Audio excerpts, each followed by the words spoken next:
curved connector. Select connector from Tools menu. Check Curved from Selection Info palette. Click Parallel from Local menu.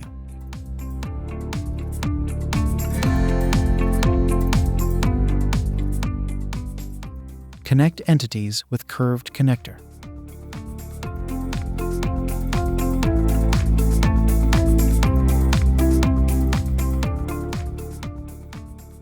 Click Perpendicular 90 from Local menu.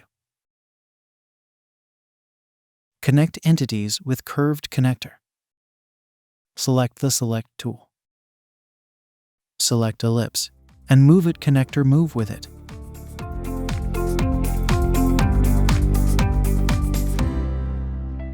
Select Edit tool from Local menu and edit the connector.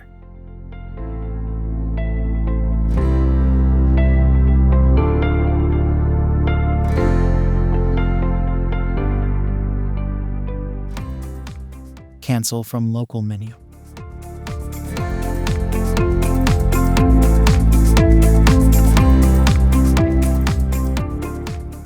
Thanks for watching.